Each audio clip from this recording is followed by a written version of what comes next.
हो सकता है कह रहा है आपकी भूमि का कोई लालच कर रहा हो सकता है आपके घर का, आपकी किडनियों का लालच करता है शैतान, आपके लीवर का लालच करता है। आप सोचते हैं कि शायद किस चीज का लालच करेगा, क्योंकि जिसकी किडनियों की कमजोरी होती है, जिसके दादी की किडनी की कमजोर होगी, वो कहता है कि उसी समय शैतान उसको किडनी का लालच कराएगा, उसी समय उसको याद कराएगा बार बार, और उसी समय वो इतना चिंता में हो जाएगा, यार मेरी किडनी मेरी दादी के भी खराब थी, कहीं मेरी भी खराब ना हो, मेरे दाऊद चाचा का हार्ट लीवर खराब हो गया था, हमारे कुंडे में किसी को बच्चा नहीं होता, और उसी समय वो उसी चिंता में पड़ा रहता है। चिंता का एक इसी चीज को लेकर वो लालच में पड़ा रहता है, और इसी समय उसको रोक उसका पीछा करने की कोशिश करता है। सुलेमान को उसने पूरी सर्च किया। इसका मतलब कि शैतान सर्च करता है कि आपके दादों परदादों को, और उसी समय अगर आप चाहते हैं कि आप उसको रोकें तो आप पवित्र होकर और उसी समय अपने घराने पर यीशु मसीह का लहू लगा दो, अपने खानदान से परिवार से आए शराब को तोड़ता हूं यीशु मसीह के नाम में, और टूटेगा, और इसी समय आपके ऊपर से अब इसी में शैतान आज के बाद आपके परिवार को आपके घराने को सर्च नहीं कर पाएगा।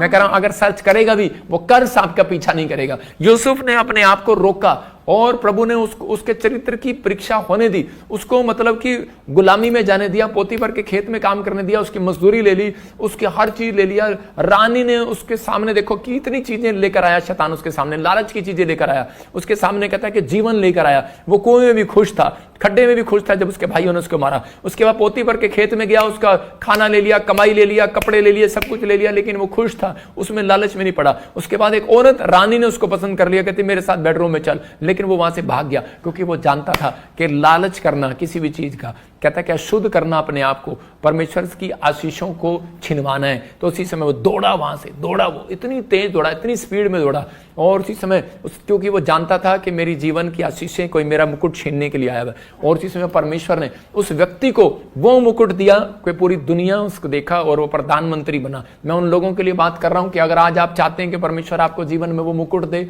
आपको वो ब्लेसिंग दे, आपके जीवन में वो आशीष दे, आपके जीवन में वो बड़ी बढ़ोतरी करे, तो आज आपको परमेश्वर के सामने तैयार रहना और पवित्र आत्मा के सामने इस समय हाथ उठाकर कहना। आज भी कई लोग चर्च आते हैं, प्रार्थना करते हैं, उनके गांव में शहर में लोगों में ताने मारते हैं कि तेरी टेस्टमनी कहाँ है, तेरी गवाही कहाँ है। हो सकता है आपके साथ भी ऐसा हो रहा हो कि आपकी टेस्टमनी कहाँ है, आपकी गवाही कहाँ है।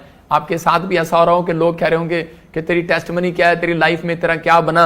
लेकिन मैं उन लोगों को बता रहा हूं कि जब आप अपने चरित्र को साफ करेंगे, जब आप पाप से नफरत करना शुरू करेंगे, लिख सकते हैं कह रहे मछली जो होती है वो इतना सभी पानी नमक वाला अंदर नहीं जाने देती। आपको एक फैसला लेना है कि परमेश्वर आज से मैं पवित्र आत्मा जी इतना सभी नमक वाला पानी अपने अंदर नहीं जाने दूंगी। परमेश्वर का आत्मा उसी समय आपके अंदर ब्लेसिंग को खोलता है। यूहन्ना 15:5 में लिखा है। तो इसलिए कह रहा है कि वो आप अगर आप फैसला लें, आज ही खुदा अपने एंजल को भेजेगा और आपकी इस साल में गवाहियों पर गवाहियां बनाएगा यीशु मसीह के नाम में। आमीन बोलने वाले गवाहियों को देखेंगे इस साल में। आप तैयार हो, लेकिन आपको फैसला लेना है कि परमेश्वर कि मैं आज से पवित्र आत्मा जी तेरी गवाहियों में मैं इस समय परमेश्वर को आशीषों को लेना चाहता हूं। मैं उस मुकुट को जो स्वर्ग के मुकुट है परमेश्वर, उसको मैं लेना चाहता हूं, जो स्वर्ग की आशीषें मैं उसको लेना चाहता हूं। तो आपको कहना है परमेश्वर को कि परमेश्वर मेरी जिंदगी में कार्य कर। पवित्र आत्मा करेगा। आज आपके जीवन में बहुत सारी ब्लेसिंग होगी। मैंने क्या बताया शुरू से कि उस टॉपिक को ध्यान रखना कि भजन संहिता में 4:3 में कहा कि परमेश्वर की आशीषें लेने के लिए कहता है कि संसार से परमेश्वर ने अपने भक्त को अलग कर रखा है। 15:5 में लिखा, यूहन्ना में फिर से दिखा कि तुम मुझसे, मैं सिर्फ एक लास्ट लाइन पढ़ूंगा, क्योंकि मुझसे अलग होकर तुम कुछ भी नहीं कर सकते। कह रहे हैं इसका मतलब अगर तुम डालियां, कहता तुम डालियां हो, और कहता है कि वो पेड़ है यीशु मसीह, अगर डाली अलग हो जाए, कहता है अगर परमेश्वर की आज्ञा ना माने तो फल नहीं लाएगी, ये डाली टूट जाएगी, सूख जाएगी, लोग इसे आग में जलाते हैं। ऐसे ही आपका जीवन है। जो यीशु मसीह से दूर हो जाता है, जो यहोवा की बातों से दूर रहता है, छोड़ना परमेश्वर है ही नहीं इस दुनिया में, मैं कहूँगा वो नरक में जाएगा। लेकिन यहाँ पर लिखा है तुम मुझसे अलग होकर कुछ भी नहीं कर सकते। मैं आपसे बात कर रहा हूँ, तुम मुझसे अलग होकर कुछ भी नहीं कर सकते। मैं खुद भी कह रहा हूँ कि तुम मेरे से, प्रॉफिट बजिंदर से अलग होकर कुछ नहीं कर सकते। लेकिन यहां पर यीशु मसीह कह रहा है तुम मुझसे अलग होकर कुछ भी नहीं कर सकते। इसका मतलब कि बहुत साधारण शब्दों में परमेश्वर ने समझाया, कह रहा है कि तुम मुझसे अलग होकर कुछ नहीं कर सकते। इसका मतलब आप बिजनेस नहीं कर सकते, आप बड़े व्यक्ति नहीं बन सकते, आप बड़ी ब्लेसिंग नहीं पा सकते। इसलिए अपने आप को फैसला लेना है कि परमेश्वर मैं हमेशा तेरे चरणों में रहूंगा, और मैं इस समय पवित्र आत्मा जी तेरी हजूरी में आऊंगा और परमेश्वर तेरी महिमा करूंगा। पवित्र आत्मा अपने लोगों को प्यार करता है और उन्हें आशीष देना चाहता है और उन्हें उनसे बात करना चाहता है और उनसे कहना चाहता है कि जो लोग उसके साथ जुड़े रहेंगे वही आशीष को पाएंगे, वही बरकतों को पाएंगे, वही ब्लेसिंग को देखेंगे। लेकिन आज कह रहा है कि आप कह रहे आपका बिजनेस जब तक अच्छा नहीं हो सकता जब तक आप उससे जुड़े रहें। जुड़ना कैसे है? सुबह उठें और सबसे पहला स्थान परमेश्वर को दें, बाइबल पढ़ें, प्रार्थना करें, परमेश्वर की महिमा करें। जब आप उसके साथ साझा करते हैं, संगति करते हैं, तो परमेश्वर आपकी जिंदगी में काम करता है। कह रहा धनवान, कह रहा एक व्यक्ति था, लूका की किताब 16 के 25 और 26 में एक धनवान व्यक्ति था और एक गरीब व्यक्ति था, वो लाजर। लेकिन वो उस घाव से भरा हुआ था, वो बीमार व्यक्ति था, उसके घाव थे। लेकिन वो जब भी देखता धनवान व्यक्ति को, उससे रोटी के टुकड़े मांगने जाता, लेकिन उस समय वो उसको रोटी के टुकड़े नहीं देता। धनवान लालची था और वो एक किस्म से पूरा लालची था, वो 10 रुपए भी दे के राजी नहीं था। तो उसी समय वो कुत्तों को खिलाकर राजी था कि कुत्ते खा लेंगे लेकिन ये ना खाए। और इस समय वो बार बार देखता रहता, एक टुकड़े के लिए, पानी के गिलास के लिए तड़पता रहता, लेकिन उसने उसकी कभी मदद नहीं किया। और एक दिन कहता है कि लाजर भी मर गया, गरीब व्यक्ति भी मर गया और थोड़े दिन के बाद धनी व्यक्ति भी मर गया। लेकिन जब धनी व्यक्ति मरा तो उसमें वो नरक में गया और वो वहां पर आग में पड़ा हुआ चिल्ला रहा था। तो वहां से उसको एक स्क्रीन करके उसको दिखाया गया कि कहां पर के लाजर कहां पर है। वो अब्राहम की गोद में, और उसी समय पानी का गिलास मांग रहा उससे, और वो कह रहा है कि एक गिलास पानी का दे दे। बहुत कह रहा मेरी जीभ पर सिर्फ एक बूंद डाल दे। कहता यहाँ पर नरक की आग है, मैं बड़ा तड़प रहा हूं, मैं बड़ा दुखी हूं, मैं बड़ा परेशान हूं। लेकिन उसने उसी समय अब्राहम ने कहा, कहता कि हम देखते पढ़ते इस वचन को, देखो क्या लिखा 16 के 25 और 26 में। हाँ, परंतु अब्राहम ने कहा हे पुत्र स्मरण कर, परंतु अब्राहम ने कहा हे पुत्र स्मरण कर कि तू अपने जीवन में अच्छी वस्तुएं ले चुका है और वैसे ही लाजर बुरी वस्तुएं, और परंतु अब वह यहां शांति पा रहा है और तू तड़प रहा है। यहां पर क्लियर कहा उसने 26 में दिखा, कहता है इन सब बातों को छोड़ हमारे और तुम्हारे बीच एक भारी गड्ढा ठहराया गया है कि जो यहां से उस पार तुम्हारे पास जाना चाहे नहीं जा सकता, ना कोई वहां से इस पार आ सकता। अब यहां पर जो लालची व्यक्ति था वो कह रहा है कि गरीब व्यक्ति को कह रहा है कि मुझे स्वर्ग से पानी पिला दे। उसने कहा यहां पर इतनी बड़ी खाई है, कहता है कि ना तू वहां आ सकता ना हम यहां आ सकते हैं। इसका मतलब कहता है कि अब कहता है मरने, कहता है अच्छा मैं नहीं आ सकता तो मेरे परिवार में जा, उनको बता दे कि लालच करना पाप है, कहीं ऐसा ना हो कि वो नरक में आए, वो इस खड्डे में आए। कहता है कि जब तूने नहीं विश्वास किया वो भी नहीं करेंगे। इसका मतलब कहता है कि आप, कहता है कि वो कहता है हम यहां से स्वर्गदूतों को जाने का, सुसमाचार सुनाने का आदेश नहीं है। आदेश जो है एक मसीह कौम को, मैं कह रहा हूं मसीह लोगों को कह रहा आदेश है सुसमाचार सुनाने का। इसलिए लोग कहता है देशों विदेशों से भारत में आए और भारत से लोग देशों विदेशों में जा रहे हैं। वो लोग अलग अलग अपने स्थान पे जा रहे हैं, लोगों को बता रहे हैं कि हमें प्रभु के काम को करना और प्रभु के पीछे चलना है, हमें नरक की आग में नहीं जाना। मैं कह रहा हूं मैं एक जाट परिवार से हूं, लेकिन मुझे मालूम है कि मैंने अपनी लाइफ को परमेश्वर के सामने क्यों दिया, मैंने समर्पण क्यों किया, क्योंकि मैंने जब ये नरक का एक दर्शन देखा तो मैं जान गया कि परमेश्वर ने मुझे किस लिए रखा है। मैं एक पापी व्यक्ति था, लेकिन मैंने जब परमेश्वर के प्रेम को जाना कि वो हमारे पाप को क्षमा करता है, वो हमारे लिए क्रूस पर मारा गया, गाड़ा गया, तीसरे मुर्दों में से जी उठा। वो इस धरती पर इसलिए आया संसार में कि लोगों को नरक की आग से बचाए, जो लोग नरक की आग में तड़प रहे हैं। मैं कह रहा हूं कि ये लोग कौन है यहाँ पर, सिर्फ कह रहे नंगा आया था नंगा ही जाएगा, दिखा इसको, और वहां पर लाइन में खड़ा होगा अच्छे से, कह रहा नंगा आया नंगा ही जाएगा। नंगे पड़े हैं लोग और नरक में पड़े हुए हैं और वो जल रहे हैं, तड़प रहे हैं, लेकिन अच्छे सूट बूट वाले भी लाइन में खड़े होंगे। वो जो लाइन में खड़े हैं वो लाइन में इसलिए खड़े हैं कि उनको लाइन में खड़े होकर उनको बताया जाएगा कि तुम क्या करने वाले हो लाइन में खड़े होकर, कि उनको उनकी किताब खोली जाएगी उनके सामने, तूने धरती पर क्या कर्म किया है, क्या अच्छा कर्म किया है, क्या बुरा कर्म किया है, कभी किसी गरीब की हेल्प किया, क्या तूने सिर्फ अपने लिए कमाया, बच्चों के लिए कमाया, क्या प्रभु के लिए कुछ किया, संसार के लिए कुछ किया। कहता है कि तूने कुछ किया अपनी जिंदगी में, अपने चरित्र को कभी साफ करने की कोशिश किया। कहता है कि मोह माया के जाल में पड़ा रहा। परमेश्वर हर चीज का जवाब लेगा हर व्यक्ति से। कहता है इसलिए मसीह लोग जो हैं वो ज्यादातर लोगों की हेल्प करते हैं। मसीह लोग जो हैं परमेश्वर के कामों में परिश्रम करते हैं, वो दान देते हैं। उनको पता है कि हम, कहता है कि लालच, लोग सोचते हैं कि दशमांश परमेश्वर ने क्यों लिया मेरे से।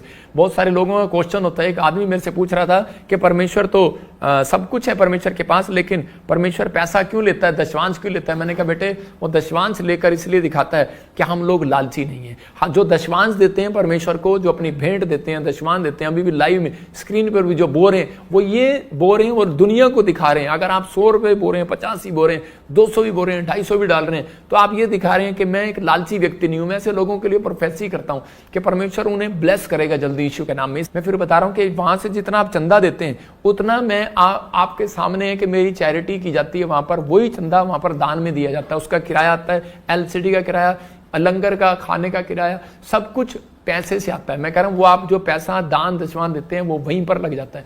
समझना है कि पास्टर कभी भी कहता है कि अपने आप को कहता है कि आपके दान दशवांश को रखकर लालची होकर कहता है कि धनवान व्यक्ति की तरह वहां पर नहीं जाएगा, नरक में जाना पसंद नहीं करेगा। इसलिए बाइबल बोलती है, कहता है कि भंडारी कैसा होना चाहिए, कहता है अगर बैंक मैनेजर ही कहता है अपने रिश्तेदारों को लोन देने लगेगा तो बैंक मैनेजर पर विपत्ति आ जाएगी। आप समझ रहे हैं कि नहीं? तो इसलिए कह रहा है कि बैंक मैनेजर को पता है कि मुझे क्या करना है, अपने रिश्तेदारों को लोन नहीं देना, मुझे कानून का ध्यान रखना है, हमें पता है कि हमें क्या करना है। तो इसलिए परमेश्वर का आत्मा कहता है कि हम लोग भी कहता है जो विश्वासी हैं कि वो लोगों के लिए दशवांश इसलिए ठहराया गया कि ताकि आप लोग पर दिखाएं शैतान को, हमें मत दिखाओ, शैतान को दिखाओ कि हम लालची नहीं है, हम परमेश्वर के लोग हैं। कह रहा कि हम लाजर बेशक हैं इस धरती पर, लेकिन लाजर ने सब्र रखा और एक दिन अब्राहम की गोद में गया। मैं कह रहा हूं हो सकता है आपके पास पैसा ना हो, घर ना हो, गाड़ी ना हो, आपके पास कुछ ना हो, लालच में ना पड़ो शैतान के। मैं कह रहा हूं कि आप इस कारण से आप छोड़कर प्रभु को भाग गए, चर्च छोड़कर जा रहे हैं, लेकिन परमेश्वर का आत्मा कहता है डोंट वेरी, कहता है जिसने भरोसा रखा परमेश्वर उसको स्वर्ग की आशीष देगा यीशु के नाम में। एक वॉलंटियर आया, एक लड़का आया और वो कहने लगा मेरी मदद करो जी, नहीं तो मैं चर्च छोड़ दूंगा। मैंने कहा भाई पहले छोड़ दे मुझे ईमानदार लोग पसंद है, मुझे वो पसंद नहीं है। मैंने कहा भाई जिनकी जरूरतमंदों की यहाँ पर सहायता की जा रही है, कहता है कि आप हमारे ऊपर एहसान ना करो, काम परमेश्वर का है, आपको समझना है। कहता है कि जो लोग कहता है कि इन चीजों में पढ़ते हैं वो हमेशा परमेश्वर की आशीषों से दूर हो जाते हैं। याद रखना, अगर मैं किसी इंसान की मदद करता हूँ, वो कभी भी अगर वो बार बार लालचपन के लिए मदद करवा रहा है तो वो कभी भी बढ़ेगा नहीं। याद रखना, जो परमेश्वर देना चाहता है वो उसको प्रार्थना से वो अद्भुत ही होगा। इसका मतलब बहुत सारे लोग जो है लालचपन के उससे बाहर आते हैं। आप स्वर्ग का जीवन हमेशा का पाना चाहते हैं तो अपने अंदर अपने हाथ उठाओ और जिसमें अपने अंदर ये विश्वास रखो कि परमेश्वर कि मैं आज से लालचपन किसी भी चीज का हो, मैं जेठानी हूं, दरानी हूं, घर में बहू हूं, सास हूं, मैं परमेश्वर किसी चीज का लालच नहीं करूंगी। मेरे भाइयों ने, मेरे परिवार ने मेरा हक दिया नहीं दिया, परमेश्वर मैं आज से उस लालच को छोड़ती हूँ। मुझे अच्छी नौकरी नहीं मिला, मुझे उस सामने वाली को मिल गया, मैं इस लालच को छोड़ती हूँ। इसको अच्छी पत्नी मिल गया, मुझे नहीं मिला, इसको सुंदर लड़की मिल गया, इसको सुंदर लड़का मिल गया, मैं परमेश्वर हर लालच को छोड़ती हूँ। जो तूने दिया है मैं उसमें संतुष्ट रखूंगी, जो तूने मुझे दिया है परमेश्वर मैं उसमें संतुष्ट रहूंगा। परमेश्वर मैं अपने मुकुट को थामे रखूंगा, मैं अपने विश्वास को थामे रखूंगा, मैं अपने जीवन को खराब नहीं करूंगा। परमेश्वर तू मेरे ऊपर दया कर, पवित्र आत्मा तू दया कर, परमेश्वर तू दया कर। आज कहो मेरे साथ, परमेश्वर तू दया कर, पवित्र आत्मा तू दया कर, मैं अपने मुकुट को थामे रखूंगा। पवित्र आत्मा मैं इस समय परमेश्वर किसी भी बातों में नहीं आऊंगा, शैतान के विचारों में नहीं आऊंगा। मुझे कुछ मिले ना मिले, किसी को नौकरी मिल गया, गवर्नमेंट जॉब मिल गया, किसी को ज्यादा बड़ा अभिषेक मिल गया, परमेश्वर मैं कभी लालच में नहीं आऊंगा, मैं कभी निराशा में नहीं जाऊंगा, मैं कभी ऐसे काम में नहीं जाऊंगा। परमेश्वर मुझे माफ कर पवित्र आत्मा, मैंने सच में दूसरों की आशीषों को देखकर, दूसरों के घर में कार देखकर, दूसरों का घर सुंदर देखकर मैंने लालच किया और मैंने परमेश्वर तेरे सामने बुराई किया और मैंने कहा तूने मुझे कुछ नहीं दिया, तूने सबको दिया लेकिन मुझे नहीं दिया। मैं ऐसे विचार आज के बाद कभी नहीं बोलूंगा। बोलो आज के बाद मैं कभी नहीं बोलूंगा। परमेश्वर आपका भला करेगा, भला करेगा, भला करेगा। हर लालचपन की आत्मा आपके अंदर से जाए। आज कहो परमेश्वर लालचपन की आत्मा मेरे अंदर से जाए, आज लालचपन के ख्वाब मेरे अंदर से जाए, हर प्रकार की लालचपन की आत्मा मेरे पीछे से जाए यीशु मसीह का नाम में। फ्री हो जाओ आमीन बोलकर। याद रखना ये परमेश्वर की बात है। मैं कह रहा हूं जब आप पश्चाताप करते हैं आपके अंदर से लालच जाएगा। निर्गमन 34:24 में देखो क्या लिखा, मैं आपको पढ़कर सुना रहा हूं। निर्गमन 34:24 में, हाँ पढ़ लड़की, क्या लिखा कि बहुत सारे लोग सोचते हैं कि शायद मैंने मेरी जीवन में इतनी प्रार्थनाएं की, मैंने सब कुछ किया लेकिन मेरी लाइफ में कुछ नहीं हुआ। पवित्र आत्मा उन लोगों से बात कर रहा है। उसके 34:24 में लिखा कर रहा, मूसा को परमेश्वर ने कहा, हाँ पढ़ेंगे, नहीं 24:23 में लिखा कि वर्ष में 3 बार तेरे सब कर पुरुष इजराइल के परमेश्वर प्रभु यहोवा को अपना मुंह दिखाएं। और उसके 24 में लिखा कह रहा कि जब तू ऐसा करेगा, कह रहा मुंह दिखाने के लिए, जब तू अपने परमेश्वर यहोवा को अपना मुंह दिखाने के लिए आएगा, तो मैं बीच में से पढ़ रहा हूं, और कह रहा कि वर्ष में 3 बार आया करेगा, तब तेरी भूमि का कोई लालच ना करेगा। हालेलुया। ये अन्य जातियों को तेरे आगे से निकाल कर तेरी सीमाओं को बढ़ाएगा। आप समझ रहे हैं, आपकी प्रॉपर्टी बढ़ेगी, आपका धन बढ़ेगा, आपकी आशीषें बढ़ेगी। मतलब आपको जितनी बार आप प्रार्थना करने आएंगे, हो सकता है कि आप चर्च में सिर्फ 3 बार आते हैं, आप संडे को आते हैं, वीरवार को आते हैं ऑनलाइन में, अगर मैं और किसी दिन प्रे करता हूं तो अब आते हैं आप लाइन में। मैं कह रहा हूं कि आप लाइव में आए ना है, लेकिन अपने घर में दिन में 3 बार परमेश्वर को मुंह दिखाएं। जब आप 3 बार आप परमेश्वर को मुंह दिखाने लगेंगे, परमेश्वर आपको मुंह दिखाई जरूर देगा। जब आप परमेश्वर को रोज सुबह मुंह दिखाएंगे तो एक आशीष आपको जरूर दिखाएगा पवित्र आत्मा, एक बड़ी बरकत जरूर दिखाएगा। दोपहर को दिखाओगे, रात को दिखाओगे, परमेश्वर का आत्मा एक बड़ी बरकत आपको दिखाएगा यीशु मसीह के नाम में। आपकी बढ़ोतरी होगी इस साल में। याद रखना, आप ब्लेसिंग में जाएंगे, आप बढ़ेंगे, लेकिन अभिषेक लेना है। याद रखना, कहता लालच को हटाना है। मैं उन लोगों को बता रहा हूं, लिख लो अपनी डायरी में, अगर आपको लालच को हटाना है अपने पास से तो उस समय आपको एक अभिषेक की जरूरत है, आपको एक अभिषेक की जरूरत है। फिर से कह रहा हूं कि लालचपन वाली आत्मा पीछा नहीं छोड़ती, प्रार्थना करने से नहीं छोड़ती। याद रखना, जब तक अभिषेक ना आए। याद रखना कि अभिषेक जब आता है, कहता है जब आप कह रहा है कि आप उसी समय अभिषेक को लेने की तैयारी करते हैं, जब आप अभिषिक्त के साथ जुड़े हुए हैं। कह रहा है कि एक नबी मूसा परमेश्वर का एक नबी था भेजा हुआ और उसके ऊपर अभिषेक था। कह रहा है कि भविष्यवक्ता के पास जब आप जाते हैं तो बाइबल बताती है कि जब 70 के 70 लोग अभिषेक से भर गए और वो उसी समय जब वो बर्तन धोने वाले, कपड़े धोने वाले मूसा के तंबू में आए तो उसी समय वो अभिषेक से भर गए और उसी समय उनके ऊपर से वो लालच का आत्मा चला गया और वो लोग एक हो गए, उनका मन एक हो गया और उसी समय ब्लेसिंग आने लगी। और उसके बाद कह रहा नए नियम में हम देखते हैं कि उसी समय 35 के दिन जब कह रहे कि पौलुस पतरस सब कह रहा जितने सब इकट्ठे हुए और उसी समय एक अभिषेक उतरा और पवित्र आत्मा उतरा और उसी समय उनके अंदर से लालच चला गया। वो अपनी प्रॉपर्टियां, अपने जमीन जायदाद बेचकर परमेश्वर के कामों को करने लगे। मैं ऐसे व्यक्तियों को जानता हूं जिन्होंने अपने बड़े बड़े जहाज बेच दिए, बड़े बड़े शिप बेच दिए, उन्होंने प्रभु के लिए ये छपवाया, वो छपवाया, लेकिन पवित्र आत्मा कह रहा सुसमाचार को छपाया, लोगों को बांटना शुरू किया। मैं उन लोगों की बात कर रहा हूं। मैं कह रहा हूं कि हम बाप दादाओं से अमीर नहीं थे, हम एक नीचे पड़े थे, लेकिन परमेश्वर आया और परमेश्वर ने हमें आशीष दिया। याद रखना, पवित्र आत्मा आपको ब्लेसिंग दे रहा है। मैं उन लोगों को बता रहा हूं कि जितना लोग मेरी मदद करते हैं, मैं कभी भी मैं एक जहाज खरीद सकता था, मैं अगर सेविंग करता तो मैं घर बना, मैं एक बहुत बड़े महल में रह सकता था, लेकिन परमेश्वर के आत्मा ने मुझे बताया कि बेटे कभी लालच नहीं करना। याद रखना, प्रॉफिट बजिंदर किसी के 1 रुपए का लालच नहीं करता। मैं कह रहा हूं किसी चीज का लालच नहीं करता, अशुद्ध चीजों में नहीं जाता। पवित्र आत्मा मेरे ऊपर दया करे, कहता है अभिषेक जब आता है तो कहता है कि आपको सुरक्षा देता है, आपको लालचपन की आत्मा से बचा कर रखता है। सबको जय मसीह की। मैं जतिन बब्बर और आप देख रहे हैं मसीह परिवार चैनल। जैसे कि आप सब जानते हैं कि मैं इस चैनल पे प्रभु के अलग अलग दासों की वीडियोस डालता हूं, तो अगर आपको हमारा चैनल अच्छा लगता है तो आप इस चैनल को ज़्यादा से ज़्यादा सब्सक्राइब जरूर करें ताकि आप प्रभु के वचन को सुन सके। वीडियोस को ज़्यादा से ज़्यादा शेयर करें ताकि जिन लोगों तक वचन नहीं पहुंचा उन तक भी वचन पहुंच सके। सबको जय मसीह की। एक बार मैं आपसे दोबारा कहूँगा कि इस चैनल को सब्सक्राइब जरूर करें और वीडियोस को ज़्यादा से ज़्यादा शेयर करें। जय मसीह की।